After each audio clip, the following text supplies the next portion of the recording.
नमस्कार दोस्तों, मैं हूं अतुल सिंह। स्वागत है आपका इन्वेस्ट कर लो भाई चैनल में। किसी भी इकोनॉमी की ग्रोथ की बैकबोन क्या होती है? लॉजिस्टिक। और लॉजिस्टिक सेक्टर में आज हम बात करेंगे एक नए प्लेयर की, ग्लोटिस लिमिटेड आईपीओ की। ग्लोटिस खुद को कहता है multi modal integrated logistic player, मतलब ओशियन, एयर और रोड ट्रांसपोर्ट तीनों में इसकी प्रेजेंस है।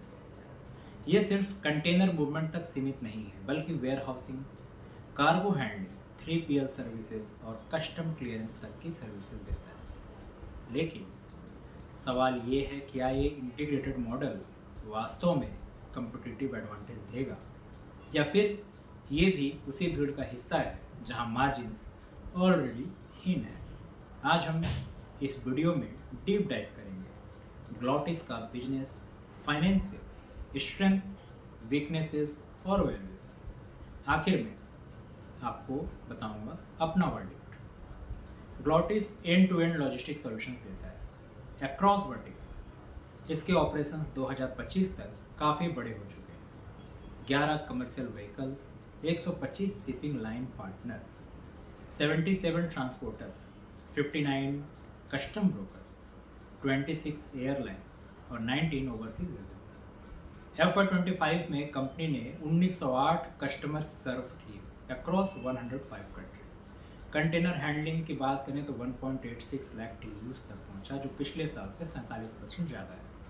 रेवेन्यू मिक्स भी इंटरेस्टिंग है। Renewable energy 47, engineering products 13, granite and minerals 9, logistic and home appliances 6% each. बाकी ऑटोमोबाइल्स, कंज्यूमर ड्यूरेबल्स, FMCG और बैलेंस अदर सेगमेंट्स। एक्सपोर्ट और इंपोर्ट दोनों से रेवेन्यू आता है। FY25 में एक्सपोर्ट से करीब 61.6% और इंपोर्ट से 38.3%। अगर IPO डिटेल की बात करें तो IPO का साइज है 150 करोड़ रुपये। प्राइस बैंड है 124 से 132। टोटल इशू 1.13 करोड़ शेयर्स का है और प्रोमोटर होल्डिंग पोस्ट इशुएंस 74% रहेगी। और IPO प्रोसीड्स प्राइमरली 122 करोड़ जो है वो कैपिटल एक्सपेंडिचर के लिए रखे जाएंगे, जिसमें 1000 कंटेनर्स और 270 ट्रक्स खरीदने के लिए, बाकी वर्किंग कैपिटल और जनरल कॉर्पोरेट पर्पज के लिए। इस कंपनी की स्ट्रेंथ क्या है? कंपनी की कुछ क्लियर स्ट्रेंथ्स है, जैसे इंटीग्रेटेड मल्टी मॉडल, जहां ओशियन, एयर और रोड ट्रांसपोर्ट का कंप्लीट मिक्स है। पैन इंडिया और ग्लोबल प्रेजेंस, 105 कंट्रीज तक ऑपरेशन। एसेट पोर्टफोलियो एक्सपैंड हो रहा है, नए कंटेनर्स और ट्रक्स ऐड करके इफिशियंसी बढ़ेगी। लॉन्ग टर्म रिलेशनशिप बड़े कस्टमर्स के साथ है। FY25 और 24 में टॉप 10 कस्टमर से करीब 52% रेवेन्यू आया। वहीं रिन्यूएबल एनर्जी सेक्टर से बड़ा एक्सपोजर यानी 47%। यह एक हाई ग्रोथ वर्टिकल है। अब अगर हम पॉजिटिव्स की बात करते हैं तो हम लोगों को वीकनेसेस एंड रिस्क भी जानने चाहिए। जैसे Indian logistic industry is already fragmented और हाईली कम्पिटिटिव है। टॉप 10 कस्टमर से डिपेंडेंसी बहुत ज़्यादा है। अगर इनमें से कोई रिड्यूस करे तो बड़ा झटका लग सकता है। टैरिफ फ्लक्चुएशंस और ग्लोबल ट्रेड रिस्ट्रिक्शंस परफॉर्मेंस पर सीधा इम्पैक्ट डालते हैं। वहीं वेयर हाउसिंग एक्सपीरियंस लिमिटेड है, यानी एंड टू एंड कंट्रोल अभी इनकम्प्लीट है। लीगल और रेगुलेटरी अप्रूवल्स क्रिटिकल है, डिले हुआ तो ऑपरेशंस अटक सकते हैं। अब आते हैं नंबर्स पर। FY25 में कंसोलिडेटेड रेवेन्यू 941 करोड़ रहा, जो पिछले साल से 89% की ग्रोथ दिखाती है। वहीं operating profit 78.45 crore, operating profit margin 9.3% और नेट प्रॉफिट 56.14 करोड़ रहा। EPS की बात करें तो 8.4, पोस्ट इश्यू इसका प्राइस टू अर्निंग रेशियो 15.7% है, जो अपर बैंड पे दिखता है। अगर हम PS से कंपेयर करें तो L cargo logistics 46 times, transport corporation of India 22 times, container corporation 25 times. मतलब ग्लोटिस वैल्यूएशन रीजनेबल लगते हैं, एक्चुअली चीप साइड। अगर इंडस्ट्री कॉन्टेक्स्ट की बात करें तो इंडिया का लॉजिस्टिक सेक्टर बहुत बड़ा है। GDP का 14% हिस्सा लॉजिस्टिक कॉस्ट में जाता है।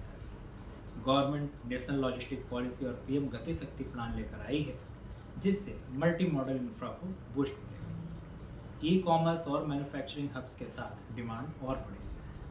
ग्लोटिस जैसी कंपनीज को इंटीग्रेटेड प्रेजेंस से फ़ायदा हो सकता है, लेकिन मार्जिन्स थिन रहेंगे क्योंकि कंपटीशन बहुत हाई है।